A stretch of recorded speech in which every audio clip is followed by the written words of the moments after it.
Hello everybody, we're here for week 7 of the JJDL, and this week we faced our good friend Smort.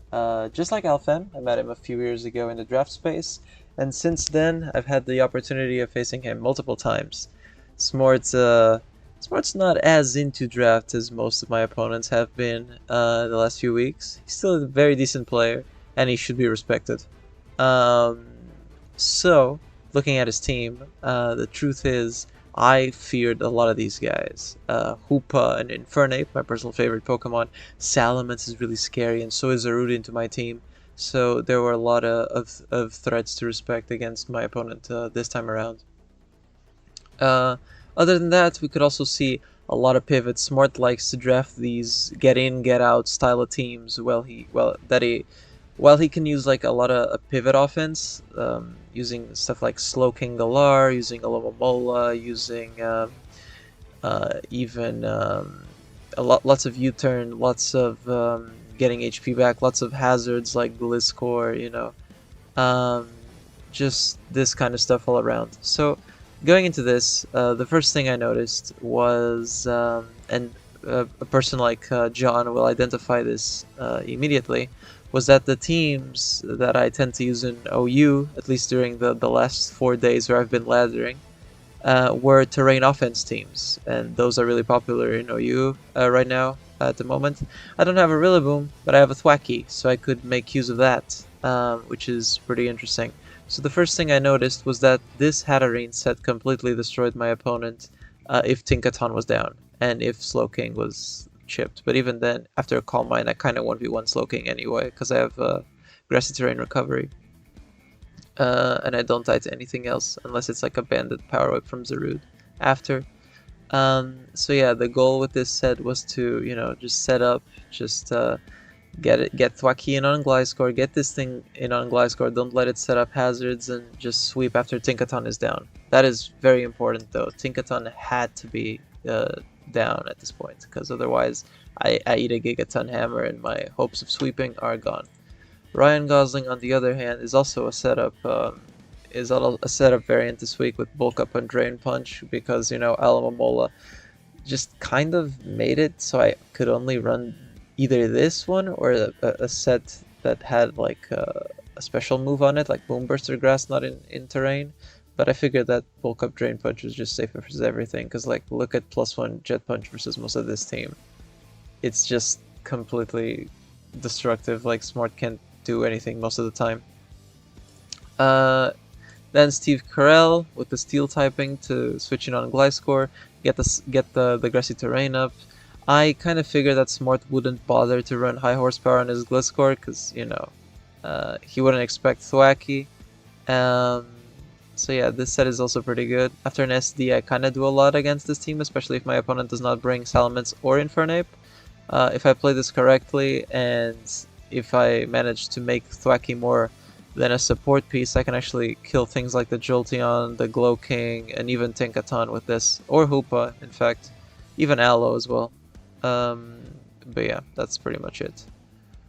So moving on, we also have this thing. Weavile was teched in this game because, it's just a pretty good guy. Kills Gliscor, kills Glow King, kills Hoopa, kills and knocks off Aloe, kills Salamence, kills Zarude, and knocks off Quaxwell, and kills Frostlass.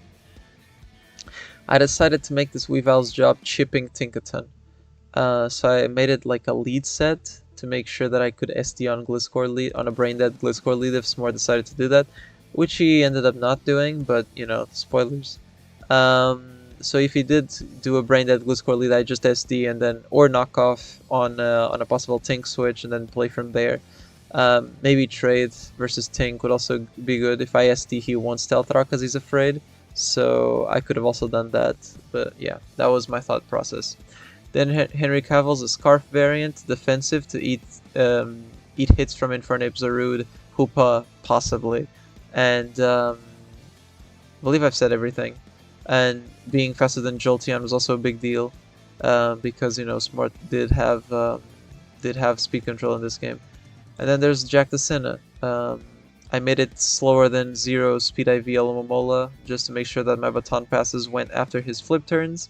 And Boom Burst has a good chance to 2-hit KO Max HP Momola, and Earthquake has a nice chance to 2-hit KO Max HP Glow King after Stealth Arc if he wasn't Heavy Duty Boots.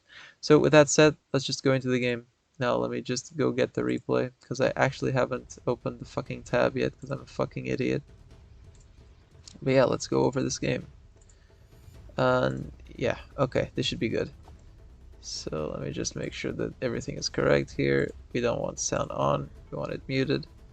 So yeah, again, I led with the Weavile because I kind of figured that Smort would do a brain dead Gliscor lead.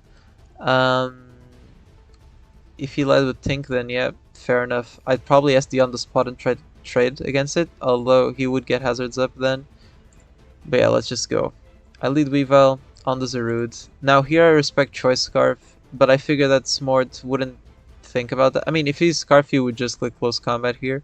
So I switched to Landorus, but Smort respected my Weavile's Ice move into Zarude and switched to his Momola, which makes a lot of sense. So yeah.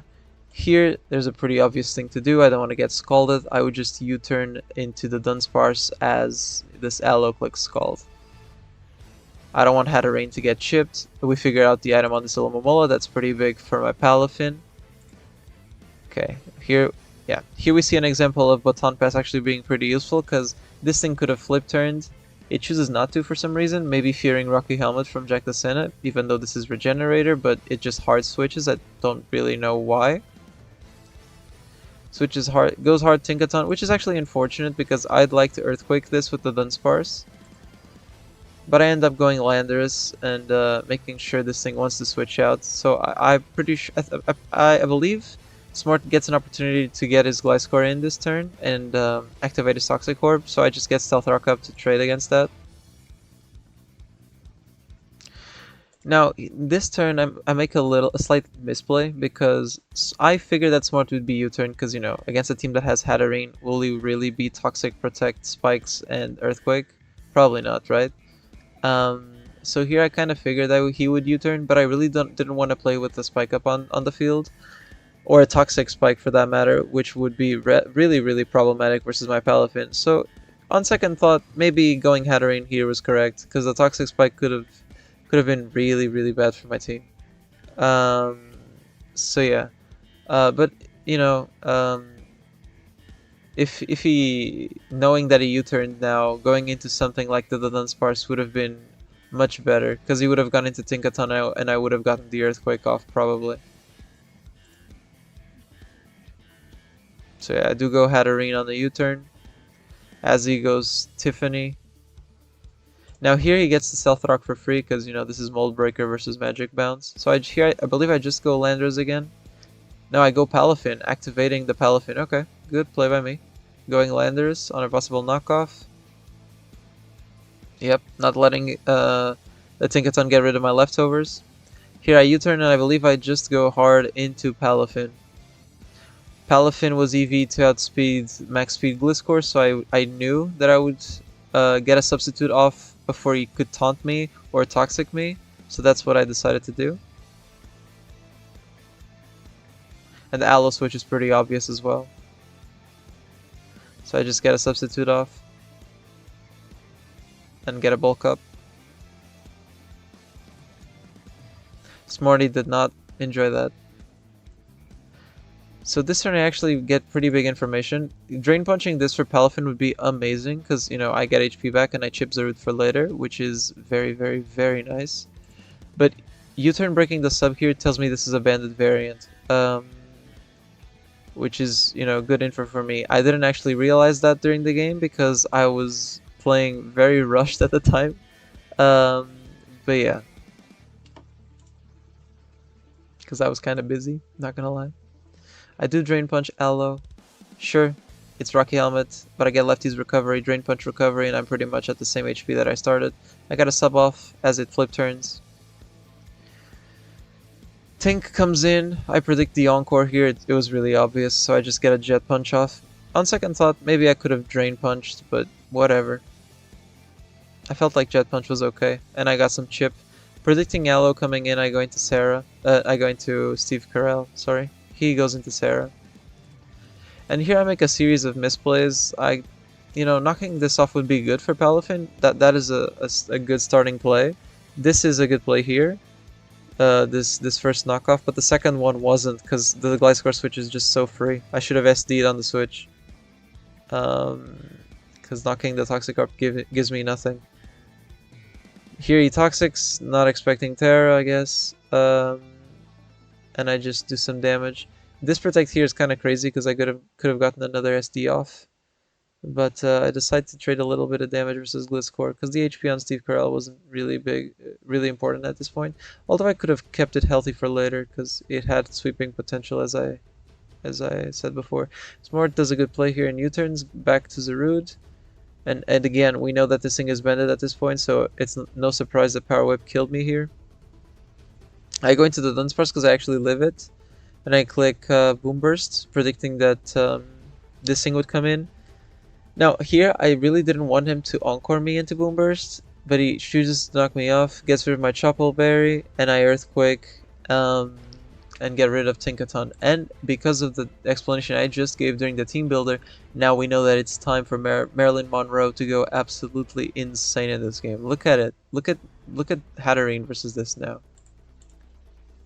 Yeah, and as you can see, I was pretty happy about that, despite Alfan's attempt to make sure the situation didn't get out of hand. So here I activate the terrain. I know that he's choiced, so I just go back into Hatterene.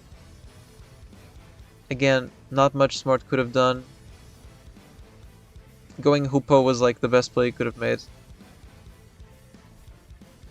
Goes Gliscor for some reason. Even then, I would have gotten this CM off. This turn didn't change much because I Draining Kiss right after as well. After he U-turns, I believe. I believe he U-turns there. The reason why I Draining Kissed was because I was afraid of U-turn into Trick Hoopa, and if I did that on a CM, that would be problematic. Even if I got the Draining Kiss off versus Hoopa, that would be problematic. But yeah. That's why I decided to just Draining Kiss. Why the fuck is this Abraham? But yeah, here the only thing that can actually damage me is Banded Gunk Shot. So like I was fine to trade it because if he was Banded Gunk Shot. But he was not. He was Scarf Hyperspace Fury, so Hoopa ends up doing nothing. And Marilyn Monroe is chilling. Smart goes into Jolt. At first I decided to Draining Kiss because I calced. I knew that Psyshock didn't one-shot, but I could one-shot it after chipping it just a little bit, so I figured that this would be okay. So yeah, here I scout to see what it was, and it's a CM set. Smart unfortunately decides to CM again as he dies to Psyshock, getting Marilyn Monroe a second kill. And yeah, now there's pretty much nothing Smart can do unless he crits me with his Zarude, which is a real possibility, but I'm not gonna allow him to chip me, so I'm just gonna keep Draining Kissing this Gliscor.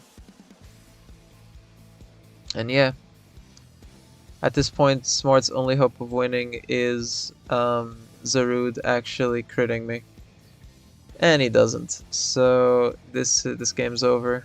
Now I just set up on Alamamola as Marilyn Monroe gets the job done and gets 5 kills in this game. The Dunsparce curse is over and the Hatterene winning streak continues. 4 games, 4 wins for Hatterene. This game should comfortably put us in position to be qualified for playoffs, so next week I'll see you all again for the first round of playoffs. It won't be a post-commentary, it'll be a regular game. But yeah, this week I found it easier to do it this way. Either way, I'll see you all later, and yeah, peace.